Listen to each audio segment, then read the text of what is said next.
Bon, aujourd'hui il fait froid, il gèle. On va s'occuper du bois déchiqueté, du broyage de branches, de l'entretien des haies.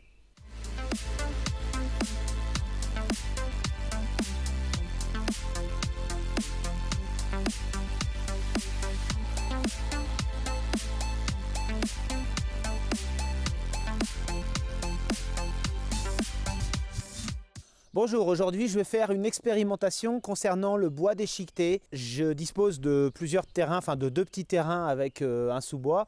J'élague régulièrement mes arbres et je ne le brûle jamais les branches, contrairement à quasiment tous les agriculteurs autour qui se contentent de brûler leur bois. Et donc l'expérience d'aujourd'hui, c'est de comparer les volumes de bois. Et j'ai à peu près 15 mètres cubes de bois derrière moi. Alors ce sont des arbres qui sont surtout tombés avec la tempête. La plupart étaient déjà morts avant, donc certains sont déjà secs. Donc disons que là c'est quelque chose de représentatif de mon quotidien. Mais on va faire plusieurs tests avec d'autres types de bois.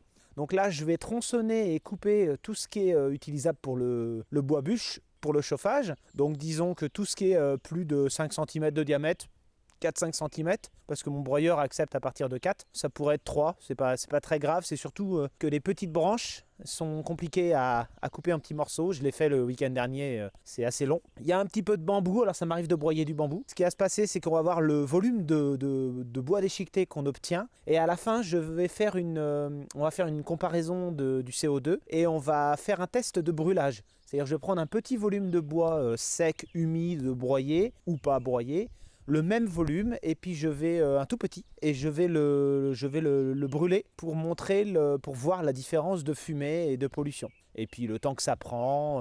Donc je pense que ça va être très intéressant. Je vais étayer ma vidéo de différentes sources et études en description, histoire d'être plutôt complet. Je ne vais pas être complètement exhaustif, mais disons que c'est quelque chose que je ne vois pas, en tout cas sur YouTube. Je connais déjà le résultat en fait, mais l'expérimentation me paraît plus intéressante.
Bon voilà, là j'ai enlevé tout le bois de chauffage qu'on peut garder pour le chauffage directement, qui sera asséché pendant 1 ou 2 ans.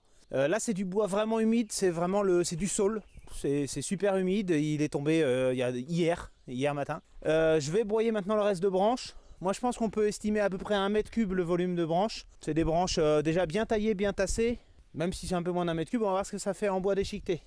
Pour ce premier test, je vais faire le plein de carburant et après je vais faire l'appoint avec un verre doseur. On verra combien de carburant j'ai consommé pour ce volume-là.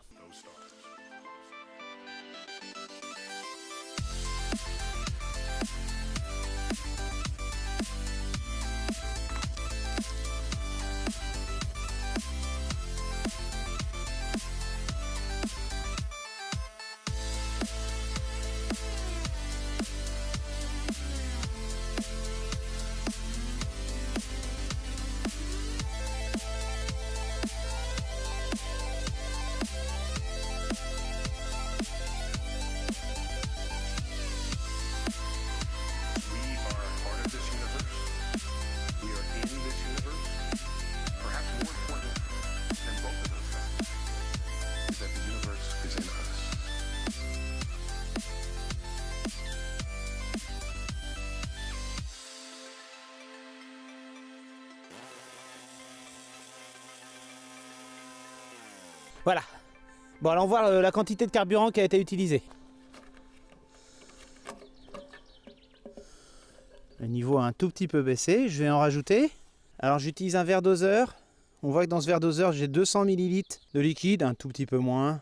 Je vais remettre au même niveau que tout à l'heure, c'est-à-dire légèrement au-dessus de la barrette.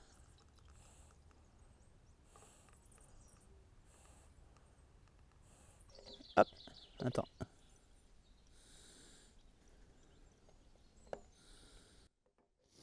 Ah, j'ai mis mes 200 ml.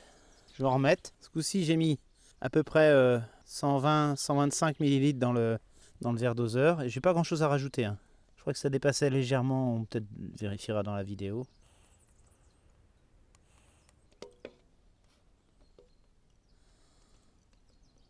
Ah, ouais, c'est bon. Il me reste quasi rien. Quasi rien. Je sais même pas si je peux le quantifier. Donc 325 ml.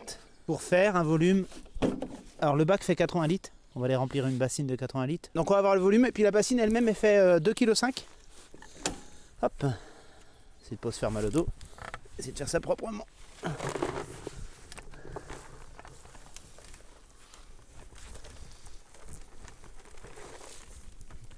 On met un petit peu à côté.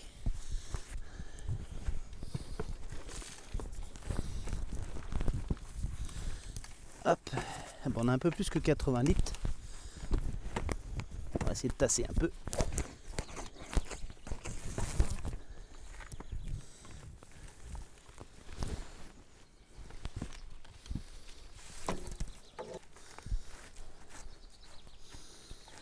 Voilà, et puis on va le peser.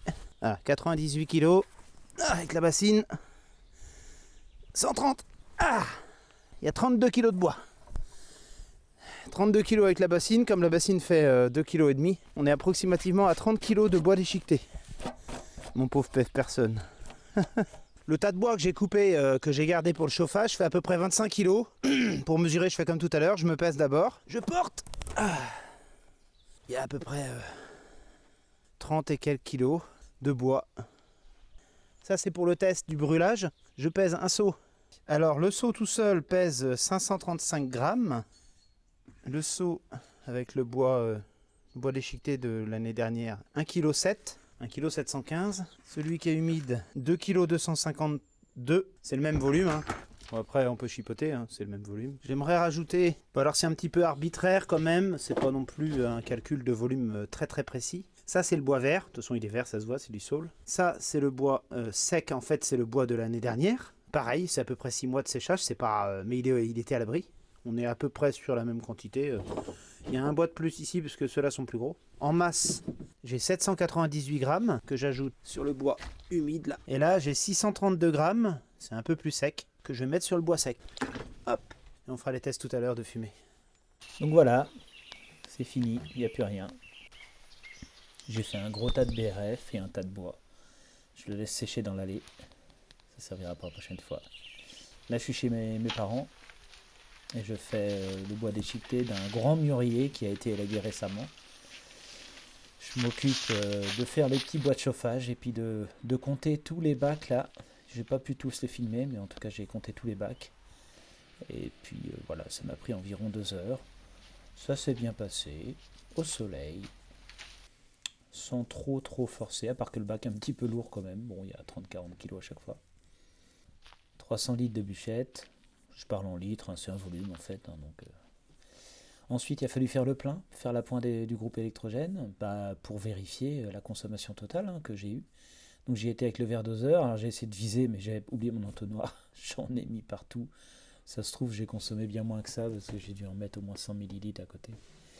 Et c'est un petit broyeur que je connais bien, j'utilise depuis des années, il ne consomme vraiment pas grand-chose. Et puis donc j'étais sûr de moi en sachant que je savais que j'aurais pas le plein à faire concrètement pour le travail que j'avais à faire. Donc au final c'est 1,2 litre que j'ai mis à l'intérieur. Commençons par un cadre réglementaire.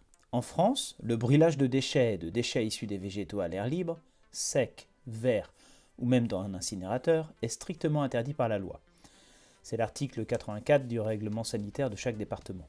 C'est également puni d'une amende de 450 € car il constitue un facteur important d'émission de particules. En effet, 50 kg de déchets brûlés représentent plus de 8500 km parcourus par un véhicule récent ou plus de 4 mois de chauffage d'une maison individuelle avec une chaudière fuel. Hormis les troubles du voisinage, odeurs et fumée, et des risques d'incendie, le brûlage des déchets verts, ou tout autre déchet, carton, plastique, nuit gravement à l'environnement, car il est la source d'émissions de substances polluantes, benzène, hydrocarbures aromatiques polycycliques, dioxine, furane, monoxyde de carbone, acroléine, formaldéhyde, oxyde d'azote, etc. Pour ce test, voici mes observations. Les feuilles mortes, humides, à gauche, ont brûlé rapidement, non sans fumée, car le poids était faible. C'était un élément témoin. Le bois quasi sec, à droite, a brûlé intégralement et rapidement en moins de 30 minutes, avec de la fumée sur la phase d'allumage. Il est d'ailleurs le seul qui était réellement en mesure de me réchauffer les mains avec le vent froid de ce matin-là. Le bois humide, lui, a eu du mal à s'allumer, et sa difficile combustion a produit beaucoup de fumée pendant presque une heure. La combustion de 2,525 kg de bois vert a produit 4,620 kg de CO2 et a enfumé environ 3660 m² de terrain. L'ensemble du bois ramé fragmenté produit représente 990 litres pour 370 kg environ, soit 880 kWh d'énergie. Le CO2 qui n'a pas été émis par brûlage est de 679 kg. Le carburant utilisé pour produire ce BRF est de 1,525 litres, soit 14,7 kWh d'énergie, énergie primaire, pour une production de CO2 de 3,47 kg, soit environ 100 fois moins de CO2 que si j'avais juste brûlé le tas de branches que j'ai broyé, juste la partie que j'ai broyée. Je ne compte pas ici le bois gardé en bûche pour le chauffage, en tout cas dans ce calcul. Le temps total qu'il m'a fallu pour faire les bûches et le BRF avec les 24 m3 de vrac de branches est de 5 heures. Alors que si j'avais brûlé le tas, il m'aurait fallu passer la journée à surveiller avec une citerne d'eau au cas où un incendie se serait propagé. Bien sûr, dans certains cas, si le bois est plus sec, il peut brûler plus vite. Même en me trompant lourdement sur les calculs, le rapport bénéfice-risque est largement en faveur du bois déchiqueté. La quantité de polluants émis dans l'atmosphère par le petit moteur essence de 6 chevaux est largement inférieure à la quantité de polluants produits par la combustion d'un seul kilo de bois, et même largement inférieure à la pollution de mon véhicule qui m'a servi à aller sur les lieux.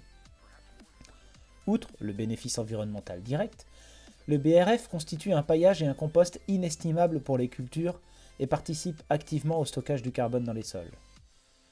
Maintenant, vous savez, à vous de faire votre choix. Maintenant, je vous donne les informations qui m'ont servi à faire les calculs. 1 litre d'essence contient 9,63 kWh d'énergie primaire. 1 litre d'essence est capable de produire 2,28 kg de CO2 lors de sa combustion. 1 kg de bois produit 1,83 kg de CO2, plus que les 1 kg de bois, puisque le bois contient du carbone et ça se couple avec l'oxygène de l'air. 1 kg de bois humide pollue 0,2 hectares, 2000 m², avec 50 g de particules fines. C'est énorme, 50 g de particules fines. Donc voilà les bases notamment qui m'ont servi à faire les calculs.